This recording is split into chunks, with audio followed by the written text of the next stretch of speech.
Alexandre Rifaï, bonjour. Bonjour. Vous êtes écrivain franco-syrien. Vous écrivez sur vos réseaux sociaux que vous avez décidé de vous ranger du côté de l'ennemi qu'on vous a désigné. On commence tout d'abord avec un peu d'actualité, cette frappe à Damas, pas reconnue officiellement par Israël, mais qui a touché l'ambassade iranienne de la capitale syrienne. Est-ce que vous le connaissez, ce quartier? Est-ce qu'il y a un lien fort entre le gouvernement syrien et le gouvernement iranien? Alors, je connais très bien ce quartier parce que j'habitais à 500 mètres derrière l'ambassade iranienne et je voyais l'influence iranienne arriver petit à petit dans Damas, hein, donc c'était pas le cas avant.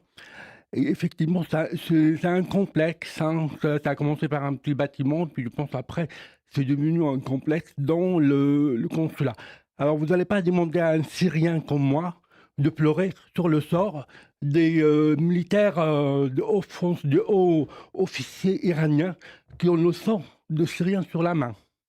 C'est pas des dizaines, c'est pas des attentats qu'on a commis contre les Syriens, c'est des dizaines de milliers de Syriens qui ont été quand même massacrés avec l'aide, en tout cas de l'Iran, et des fois directement par les Iraniens et par le Hezbollah. Donc, c'est pas la première fois non plus que Israël bombarde les positions de Hezbollah ou même les positions iraniennes. Euh, Israël a déjà éliminé des responsables iraniens au Liban et en Syrie. Il y a même 1 ou 2 mois, il y a un autre officier iranien qui a été éliminé non loin de ce quartier même. Donc, moi, ce qui m'étonne beaucoup, en fait, c'est que le système médiatique anti-israélien par défaut ne se pose pas la question suivante. Que faisaient ces militaires dans un pays étranger comme la Syrie?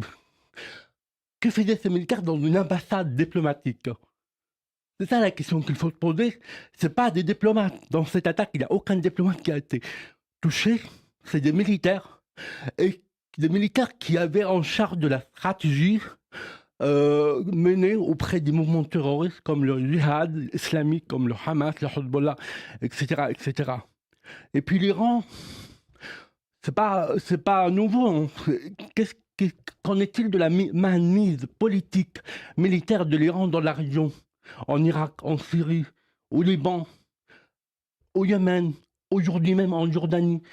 Il prépare 12 000 djihadistes, enfin islamistes iraniens, chiites, qui vont venir en Jordanie pour attaquer Israël. Ils l'ont déclaré il y a même pas 48 heures. Voilà. Vous êtes très actif sur les réseaux sociaux au sujet d'Israël. Qu'est-ce qui vous a décidé à vous lancer dans cette... C'est pas une bataille, mais en tout cas dans cette défense assez quotidienne. Est-ce que vous recevez beaucoup de messages de soutien ou au contraire beaucoup de critiques? Alors oui, je reçois beaucoup de messages de soutien, de remerciements. Beaucoup de remerciements. Et ça me touche beaucoup. Ça m'encourage beaucoup parce que moi, c'est grâce à des voix comme ça que j'ai pu aussi en partie faire mon cheminement et décider de passer de l'autre côté, c'est-à-dire être pro-israélien. Et en même temps, c'est vrai, je reçois beaucoup d'insultes et parfois des menaces, d'injures, me traitant de traître et en comparant même les sorts de traîtres. Alors bon, je ne suis pas Anwar Sadat, bien sûr, mais voilà, on me rappelle toujours le sort de traître. Je ne me sens pas traître, au contraire, je me sens... C'est parce que je suis pour la paix que je suis pour Israël. C'est parce que je suis pour... Même, je dirais, j'avais écrit un article, les pro-palestiniens devraient remercier Israël, parce que Israël, il fait le boulot que personne ne le fait aujourd'hui.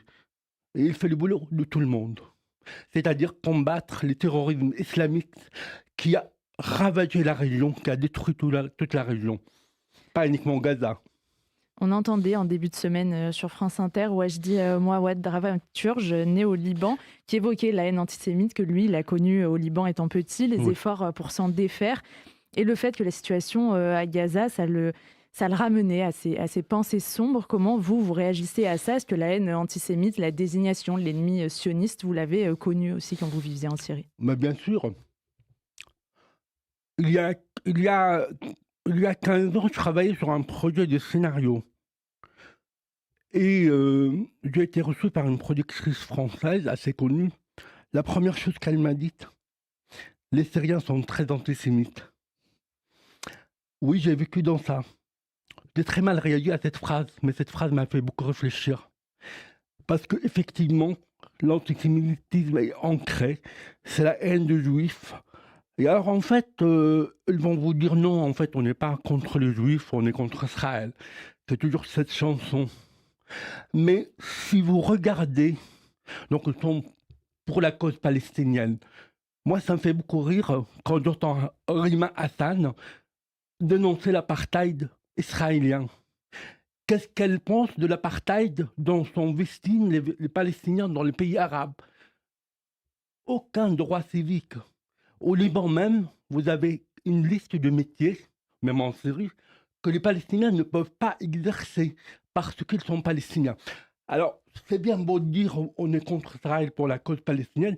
Commencez d'abord par soutenir les Palestiniens chez vous, leur donner le droit. En réalité, c'est une haine anti-juif d'abord, c'est pas une haine anti-israélien. Et le 7 octobre l'a prouvé. Le 7 octobre l'a prouvé, pas seulement par le massacre lui-même, mais par la libération de la parole antisémite qui a suivi. C'est que vous avez cette haine qui a été libérée et qui démontre en fait que quoi que fasse Israël, de toute façon, c'est la haine du juif d'abord. Et malheureusement, voilà, mais vous savez, j'ai été en Israël dans une famille arabe dont ils sont très très fiers d'être israéliens. Et en même temps, j'ai entendu la grand-mère qui a 90 ans faire une insulte qui m'a beaucoup choqué, parce que je l'entendais en Syrie aussi. C'est l'insulte qui est juif. Traiter quelqu'un de juif, c'est une insulte. Et moi, ça m'a beaucoup choqué, cet antisémitisme ancré, qui est vraiment... Voilà, donc c'est ça la guerre. En fait, aujourd'hui, le pays arabe, ou la rue arabe, euh, qui n'accepte pas aujourd'hui, c'est le droit d'Israël à exister. C'est-à-dire, aujourd'hui, quoi que qu'on dise, pour eux, Israël, c'est un pays colon qui vient d'Europe, fabriqué sur mesure après l'Holocauste, etc., etc., toute la chanson. Ils n'arrivent pas à accepter l'idée que Israël a le droit légitime à l'autodétermination. Le peuple juif a l'autodétermination d'avoir sur sa terre. Et encore, on va mettre en doute sa légitimité historique. Alors que l'hébreu, c'est la langue la plus parlée, la plus ancienne aujourd'hui parlée. Bien sûr, il y a eu des modifications, mais avant, vous alliez dans les synagogues au Maroc, vous alliez dans les synagogues en Pologne, c'est le même hébreu qu'on lisait, qu'on parlait. Et qu'est-ce que vous voulez de plus comme preuve de cette légitimité historique du peuple juif sur sa terre? Quand on prie Jérusalem matin, midi, soir depuis 3000 ans, et encore aujourd'hui, on vous dit non, Jérusalem, c'est une ville musulmane, c'est la troisième. Mais c'est quelque part injuste. Pour moi, c'est une injustice. Pour finir, Alexandre Rifai, comment vous l'avez vécu le 7 octobre? Alors, je l'ai vécu beaucoup dans la fédération. J'avais été en Israël quelques mois avant. J'ai eu beaucoup d'amis, beaucoup de connaissances en Israël. Et le matin du 7 octobre, mon WhatsApp n'arrêtait pas de m'envoyer des notifications. Il ne comprenait pas. Donc, je pense qu'on beaucoup, on était dans la sidération.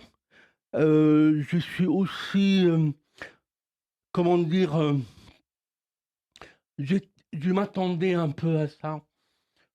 Dans mon premier voyage en Israël, c'était l'objectif de rencontrer des Israéliens et d'écrire un livre que je suis en train de terminer. J'ai rencontré beaucoup d'Israéliens de gauche notamment, qui, qui avaient bien sûr beaucoup de compassion pour les Palestiniens, mais qui disaient oui, nous on est pour ouvrir les frontières, avoir un seul pays pour Palestiniens et Israéliens. C'est un très beau rêve. Qui ne veut pas avoir ce rêve que tout le monde coexiste ensemble? Je leur disais non, vous savez, ils ne sont pas prêts.